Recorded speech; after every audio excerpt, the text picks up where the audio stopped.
Bienvenidos a En tu caja o en la mía, en la edición de la librería. Hoy para mí es un verdadero honor recibir para mí a uno de los escritores, a uno de los narradores, no sé si con más talento de este país, pero que me lo han hecho pasar muy bien, que te atrapa desde la primera página, cosa que se lo exijo, pero sobre todo que es capaz de llevarte a través de todas estas páginas, con la capacidad tan especial que tiene él de, a través de las palabras, dibujarnos prácticamente cine. Hoy recibimos a don Alberto Caliani. Bienvenido a En tu caja o en la mía. ¿Cómo estás? Pues bien hallado, muy bien. Oye, Alberto, ¿cómo es? Bueno, lo primero de todo vamos a empezar las cosas por el principio. ¿Cómo estás? Porque después de recibir un premio tan especial y sobre todo recibir que el público ha recibido tan bien esta historia, ¿cómo le sienta a uno? Bueno, hablas de Ex Libris, ¿no? Sí, Pues sobre todo ya ha pasado unos meses, ya un poco más habituado al tema. Cuando me nominaron y me vi con quién estaba nominado, que estaba con Pérez Reverte, con Lorenzo Silva, con Eva Salturi, Paloma Garnica, pues yo pensé que la verdad, para serte sincero, pensé, ahí me quedo en la de finalista, de nominado, mejor dicho. Cuando pasé a la final, ya sí que cogí confianza en mí mismo y ya sí que me vi con posibilidades. Pues entonces el jurado tenía que leerse las novelas. Y yo sé que cuando alguien se lee una novela mía, ya cae. Normalmente cuando uno se lee una novela mía, acaba leyéndose toda mi bibliografía. Está muy feo que lo diga, muy prepotente, pero es que es un hecho. Suelo cazar a la gente muy bien. pues sí, porque yo de aquí pasé al puño del emperador, o sea que con eso te digo todo. Una novela, una historia, un relato a caballo entre la locura y la superstición. Una novela que te lleva y te pone el latido del corazón acelerado. Pero te voy a hacer una pregunta como autor. Sí. Aparte de periodista, tengo otra pasión que es escribir. Y a mí me pasa muchas veces que cuando abro la puerta de mis historias, o de lo que quiero contar, acabo impregnado de las energías de mis propios personajes. De hecho, a mí a veces me ha pasado que he tenido que parar por, por sentir lo mismo que yo sentía, ¿no? Y tomarle un poco de distancia. ¿Cuántas veces te ha pasado a ti en esta historia? Te tengo que decir que no estás solo en eso. A mí me ha pasado muchísimas veces. Los personajes, uno los diseña y tiene a lo mejor un plan de vida para ellos que, que tú decides que este va a ser uno de los protagonistas, este va a durar un capítulo 2, este lo van a matar en el capítulo 16, más o menos, grosso modo, pero algunos se te revelan. Está claro que algunos te dicen, no, pues ya, yo estoy aquí he venido para quedarme. Y toman la rienda de la historia y te van ellos conduciendo mucho a través de lo que es el arco argumental. Yo soy de esos escritores que yo intento hacer un mapa y siempre al final no le hago caso en absoluto, porque soy el peor cartógrafo literario del mundo. Sé por dónde empiezo y más o menos por dónde acabo, pero el viaje lo hago casi tan a ciegas como los personajes. Hay cosas que me sorprenden mucho, que los personajes me sorprenden de la historia. Te voy a poner un ejemplo. Charlene Dubois pues, nació para morir en un capítulo. Ha durado un poquito más en esta novela. Pues mira, ya que me haces ese razonamiento y me iba a guardar esta pregunta para el final, yo empecé a amar la literatura, empecé a amar el coger un libro y dejarme llevar por él, con una gran historia que seguro tú conoces, que se llama Niebla, de Miguel de Ujú. Unamuno, donde los personajes se revelan o se encuentran con el propio creador. Ese ejercicio cuando uno escribe es necesario, es decir, mirarles a los ojos directamente como si los tuvieras en el salón de tu casa y que te digan, y les preguntas, oye, ¿cómo ha ido el viaje? ¿Tú crees? En mi caso, desde luego, sí. No puedo hablar por otros compañeros. Yo sí que me dejo muchas veces poseer por mis personajes. Que en el fondo es paradójico porque nuestros personajes somos nosotros mismos, somos los que los creamos. Por lo cual, todos nuestros personajes, por muy distintos que sean a nosotros, Nosotros. sí que son parte de nosotros, son hijos nuestros, llevan nuestro ADN. Y hasta los peores, los más malvados, también les tenemos cierto cariño también por eso. Y muchas veces ese mismo ejercicio de, vamos a llamarle, de escritura automática, pues hace que el personaje tome tome un camino y al final sí que tendrán ganas de preguntarle, bueno, ¿qué tal? ¿Cómo has estado? ¿Me he portado bien contigo? ¿Te he amargado la vida demasiado o no? Sí, es una cosa de verdad muy. Yo disfruto mucho con ese viaje, como tú lo has llamado. Oye, este viaje que se marca para mí en una de las épocas más bonitas para escribir, para disfrutar, para conocer, que es el Renacimiento.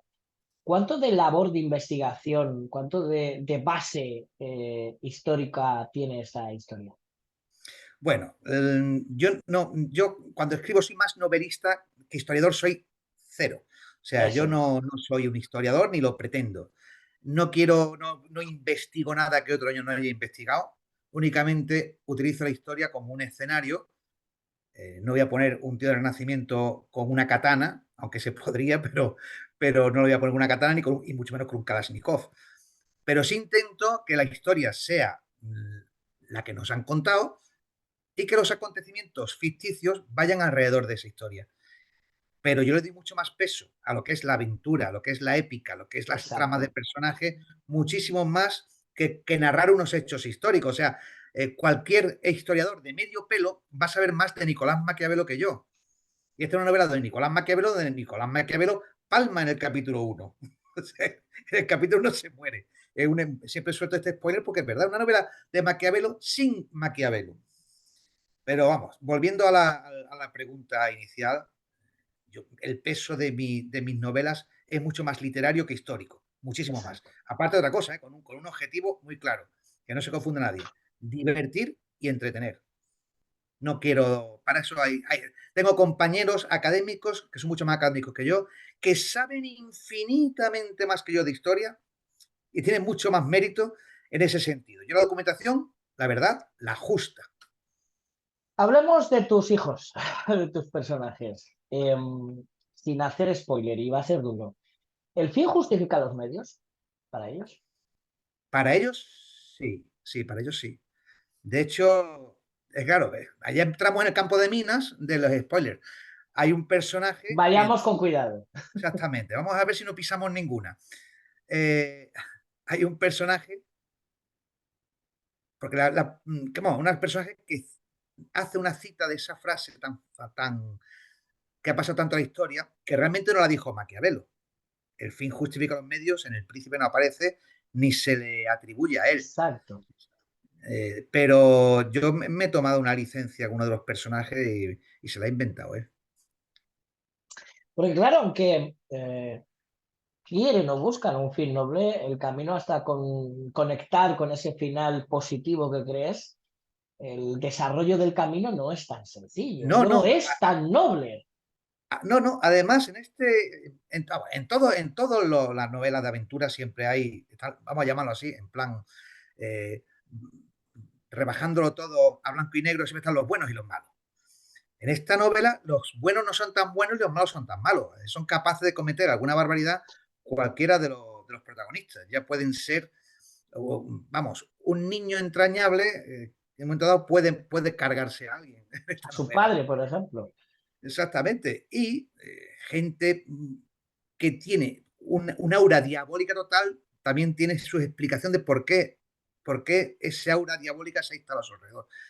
Eh, Son todos grises, que es una cosa que yo quería trabajar en esta novela, lo que es el no mostrar una imagen maniqueísta de los personajes. Y según me están diciendo, lo estoy consiguiendo. Eso lo dice mucho la reseña, que son todos muy grises. Y yo digo, ¡guau! Pues mira, Es reto como, conseguido.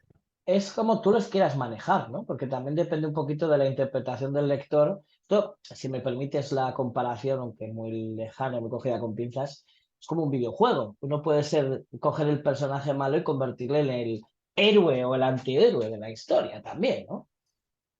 Sí, bueno, yo tengo que decir que yo trabajé en la industria de videojuegos muchísimos años, en su inicio.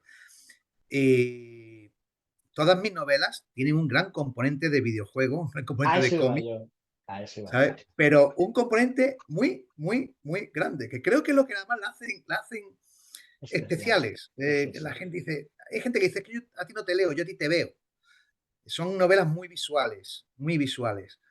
Eh, yo respeto muchísimo lo que es la literatura de autor, pero sí que es verdad que para narrar historias de este tipo, las descripciones excesivas eran necesarias cuando uno no tenía tantísima información audiovisual que tenemos ahora. A mí un señor me dijo una vez, es que no, has escrito una novela romana y no has descrito el uniforme de un legionario. Y después te haces, ¿para qué? Tú no sabes cómo es Exacto. un... Tú no sabes cómo un uniforme de... Tú no has visto, aunque sea Asterix, no has visto, no te has dormido nunca con los documentales del canal Historia, que aparecen 1000 legionarios. Hay 1000 libros. Todo el mundo sabe cómo viste un legionario. Sí, ahora estoy hablando del puño del emperador, por ponerte un ejemplo, sí describí con detalle las armaduras de los generales, que eran muy diferentes. Pero yo no tengo que describirte paso a paso un coliseo, un coliseo, un anfiteatro romano, un circo. Yo tampoco tengo, si sale un coche y un Mercedes, yo no tengo por qué describirte cómo es un Mercedes. Es que Lastra hay un poco la escapes. narrativa, ¿no? Si lo cargas de Claro, esa eso descripción. es lo que hace hoy día, que tenemos una inmediatez para todo. Tenemos el WhatsApp, tenemos los videojuegos, tenemos streaming, vemos la televisión, el programa a la hora que queramos.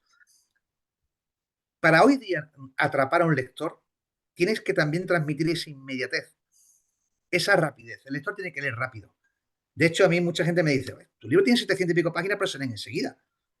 Y es Cierto. porque no me pierdo en esas cosas que hoy día en el siglo XXI lo veo absurdo. Yo sé hacer una descripción perfecta de un palacio, te lo garantizo, pero no te voy a describir un palacio entero si no es necesario para la trama. Me has contestado un poco en parte. Te iba a preguntar que tu fin es la divertir y entretener, y tú has descrito efectivamente que yo doy fe de ello. Eres tremendamente visual. Lo he dicho al principio en el speech inicial que utilizas las palabras como ese elemento pictórico para efectivamente, además de leer, ver. Pero te lo devuelvo a ti. Cuando uno escribe, ve lo que escribe o escribe y va dando forma a eso que ve. Yo realmente tengo una visión mucho más... Es que nunca me han hecho esa pregunta y la veo muy interesante. Cuando yo empiezo a escribir en mi mente, es como un boceto tan sumamente cuadriculado, es como una película de Marvel sin efectos especiales. Por ejemplo, te voy a poner un ejemplo del libro de La sombra del impostor. Uh -huh. Para mí era minimalista la entrada al arzobispado y las escaleras que llevan a las mazmorras que hay abajo, en los sótanos del arzobispado en La sombra del impostor. No recuerda las mazmorras, que era tan esquemático que era prácticamente un trabajo de trabajos manuales. Y hay gente que me las ha descrito, lectores, con mucho más detalle que el que yo le he dado.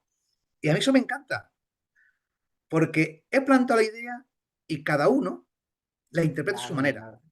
Yo hay una cosa que siempre digo, a veces, sobre todo a los más jóvenes, a los no aficionados a la lectura. La lectura es el único hobby que te permite ser director de tu propia película. Te dan el guión y el palacio tú te lo vas a imaginar como quieras. Te voy a dar unas directrices más o menos. Pero tú vas a ser el que va a hacer el atrezo, el que va a poner a los extras, te lo vas a imaginar todo. Y yo eso lo veo súper interesante. Es algo que a los jóvenes, a la gente más joven, sobre todo los no interesados a la lectura, porque hay gente joven que lee, pero esos no interesados a la lectura, sería para, vamos a despertarte la chispa. Imagina, usa tu imaginación, que hoy día con los videojuegos tan sumamente detallados, con los vídeos que vemos, las series que son tan sumamente visuales, en alta definición, muchas veces la imaginación se nos duerme y la lectura sí estimula la imaginación. Y a veces la imaginación del lector supera con creces a la del escritor. Fíjate, hay una duda que tengo, no sé si periodística o creativa, voy a mezclar las dos cosas, porque yo creo que esta historia es como un motor al cual tú lo vas acelerando y le vas pasando de 0 a 100 progresivamente hasta que llega, para mí creo que de las dos frases más maravillosas, no voy a decir ni dónde está ni por qué, cuando dice, eso sí, cayó en buenas manos, pero esa es otra historia. Que le abres tú la puerta a otra historia, pero ¿cómo es ese momento final en el que le pones el punto y final y dices, ya está, se acabó? Toda esa adrenalina, porque hablábamos antes de sentirse impregnados de los personajes, toda esa adrenalina creativa va llegando hasta el final. Tú ves que llega al final y llega un momento en que se acaba. ¿Cómo se desconecta uno de esta historia? Bueno, empezando a escribir la siguiente.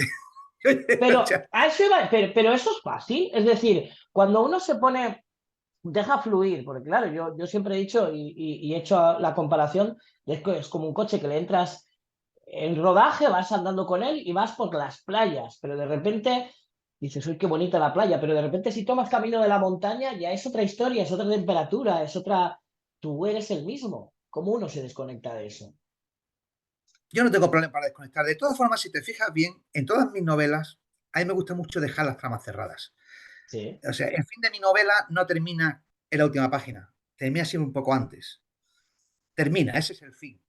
Pero después me gusta, porque una cosa que me gusta a mí también, cerrar esos pequeños pleitos que tienen los personajes, esas pequeñas inquietudes, esa piedra en el zapato que arrastran muchos de ellos, me gusta sacársela o dejársela, pero de forma definitiva.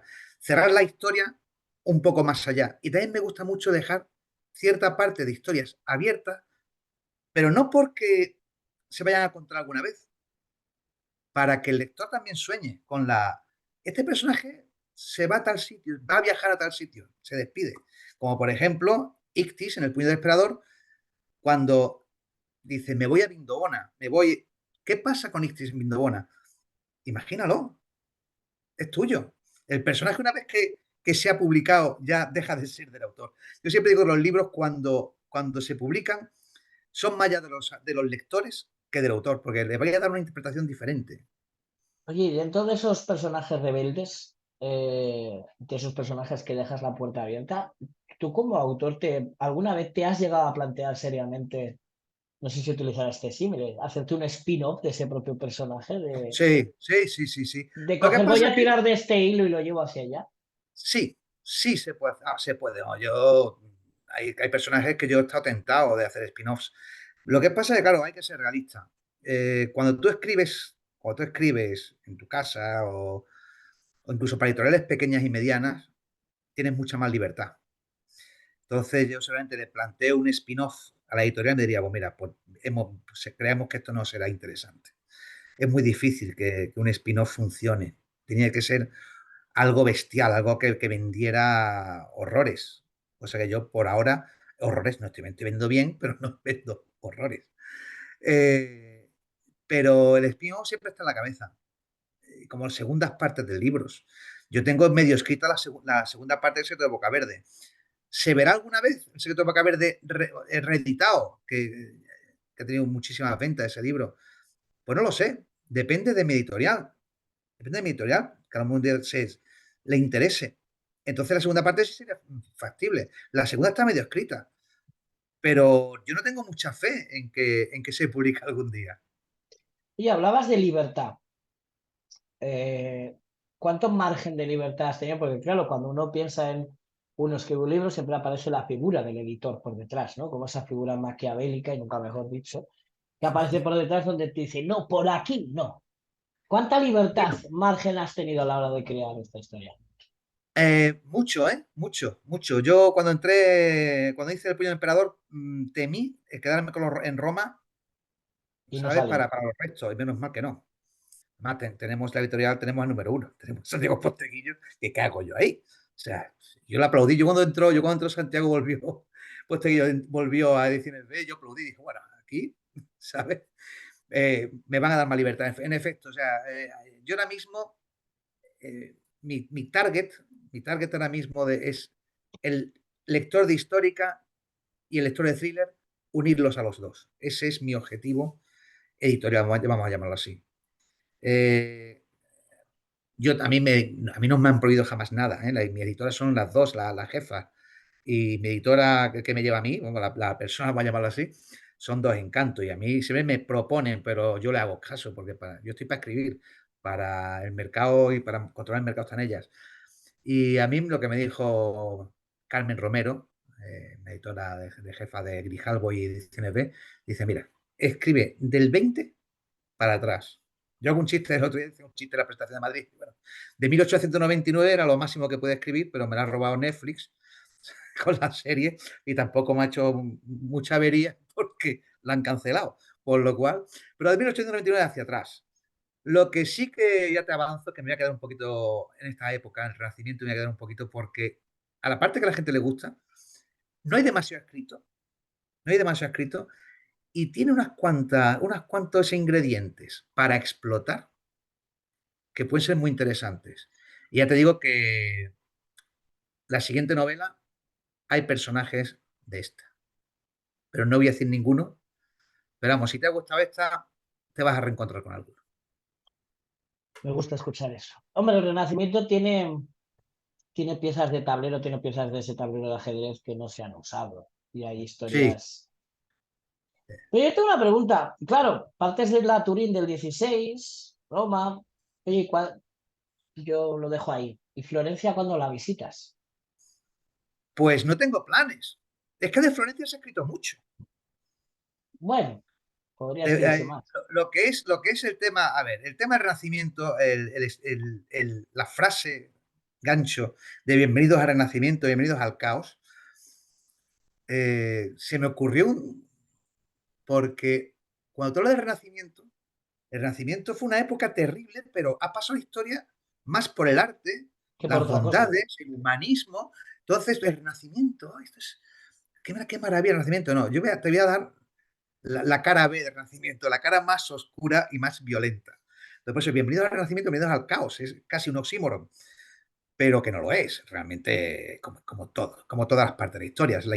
La historia más amable siempre tiene una cara B, y sobre todo en aquella época e incluso hoy día. Las cosas se hacen a lo bestia siempre. Los grandes cambios, por suerte, por desgracia, han sido siempre, más por desgracia, a lo bestia. Siempre después, aunque haya una época, vamos a decir, suave de la historia, siempre hay alguien que saca los pies del tiesto, como nos está pasando ahora. O sea, ahora mismo estamos en un momento dado que vivíamos en una paz que pensamos que era todo armonía, vamos a cantar Imagine con velitas, ¿sabes? Y de repente ha saltado un loco y ha invadido un país. Que yo tampoco desconozco además sus motivos, porque tampoco te creas tú que, que yo me meto mucho en esos jardines. Pero bueno, yo siempre dice que cada primera bofetada es el que tiene la culpa, ¿no? Eso dice. Oye, hay una cosa que en la literatura me llama mucho la atención, esos huecos que tú dices que dejas al espectador barra lector, vamos a dejarlo así, y es el silencio. Me llama poderosamente la atención la facilidad tan brillante que tienes de describir los silencios entre los personajes, eso que no se dicen y que sin embargo sí, tú ves o tú sientes que están ahí. ¿Eso también es algo deliberado que te gusta exponer en este tablero de ajedrez? Pues si te digo la verdad, David, eres la primera persona que me lo comenta y tendré que darle una vuelta a eso, porque lo hago sin darme cuenta. Te lo juro, no es una cosa. Es que claro, los silencios, realmente es que los silencios se dan también en la vida real. Los silencios elocuentes, que muchas veces digo, menciono yo, son silencios que se dicen muchas cosas.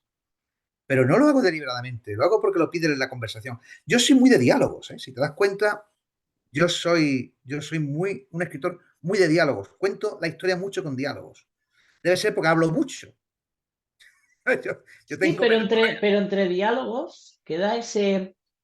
Claro, ahí entraríamos en la capacidad narrativa visual que uno que tiene la historia, ¿no? De imaginarte ese diálogo y lo que viene después, ¿no? Esa capacidad de meterte en lo que estará pensando el interlocutor del otro protagonista, ¿sabes? A eso me refería también, a ese tipo de silencios o de oler esas emociones que uno puede llegar a vivir, ¿no? O a leer, en este caso. Oye, la portada, tengo mucha curiosidad. Autor, quién, cómo, por qué. Bueno, lo hicieron en Penguin, eso lo hace la editorial.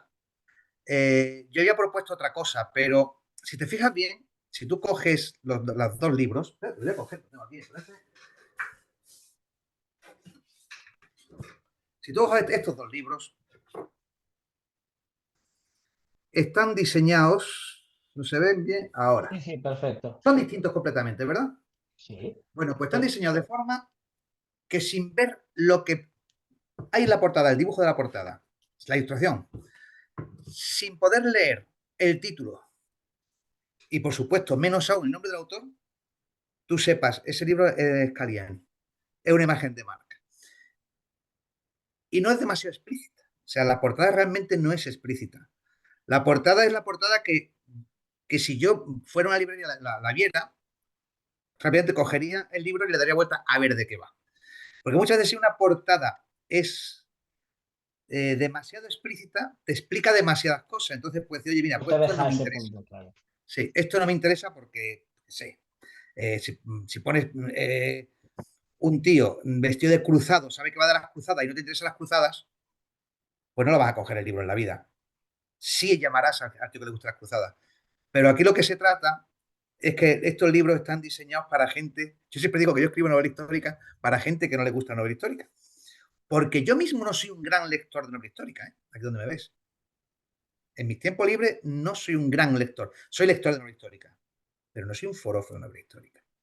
Yo estoy aquí casi por accidente. Lo que pasa es que lo que hago es esa novela de aventura, esa novela épica, esa novela divertida, la traspaso a un escenario histórico. Por eso yo creo que es lo que me diferencia del resto de mis compañeros que sí que son realmente forofos de la historia. Pero ahora que voy a dar una explicación a la pregunta de lo del videojuego, sabiendo además tu trayectoria, a mí me pasó que cuando tuve el libro en las manos, de repente lo vi así, ¿vale? Deliberadamente lo vi así. Me vi de un bofetón de Assassin's Creed y directamente hice este gesto, No, lo que no, tú no, está dices. claro. Hice Sí, este sí, gesto.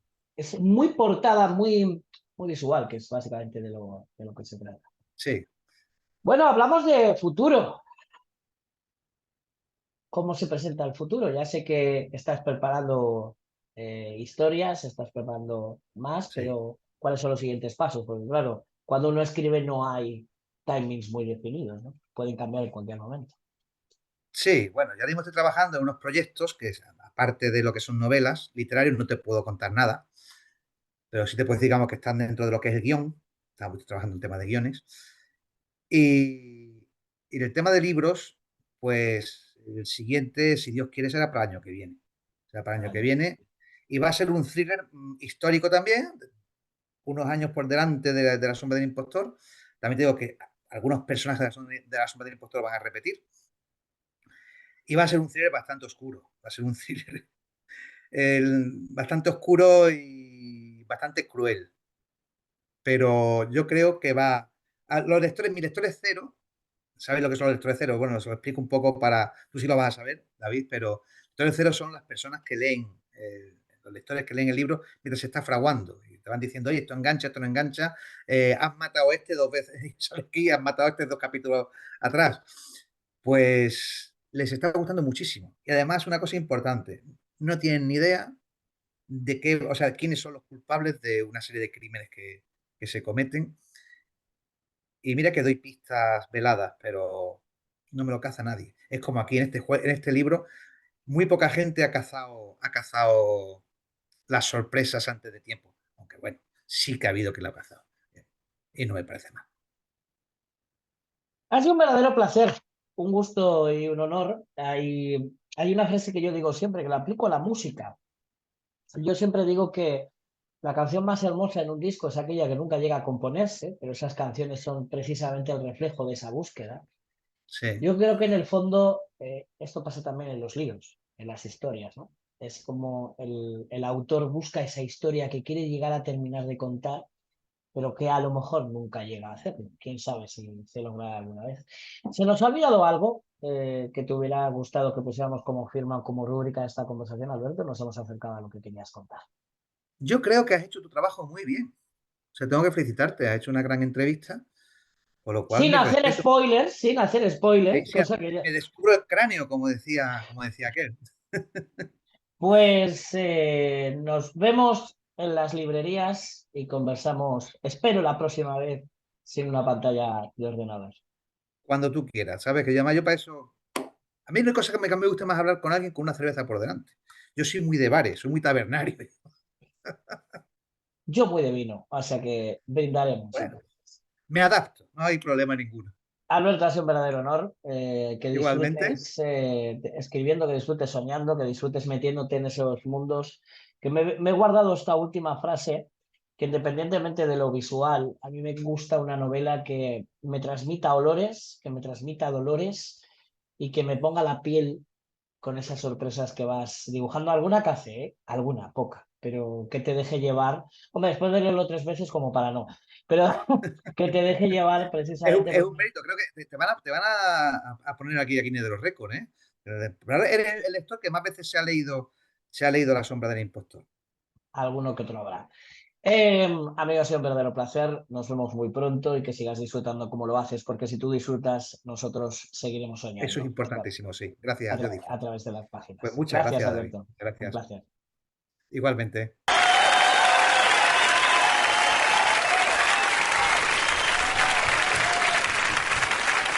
Sí.